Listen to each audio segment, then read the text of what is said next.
এই প্রথম হরিণের মাংস রান্না করলাম। কালারটা যেমন হয়েছে খেতেও খুবই সুস্বাদু হয়েছে। প্রথমে সরিষার তেলটা যখন একদম গরম হয়ে গেল তখন পেঁয়াজটা দিয়ে অনেক কড়া করে ভেজে নিলাম। তার মধ্যে দিয়ে দিলাম এলাচ, লবঙ্গ, দারুচিনি। ওটা ভালো করে ভেজে তারপরে ওটার মধ্যেই মাংসটা দিয়ে দিলাম। মাংসটা এর আগে আমি একটু গরম পানি দিয়ে ধুয়ে নিয়েছিলাম।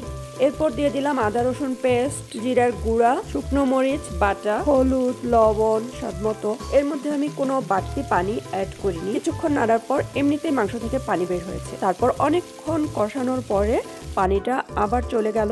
এখন দেখতে এত লোভনীয় মনে হচ্ছে যেন মাংসটা একদম ভাজা ভাজা হয়ে গেছে।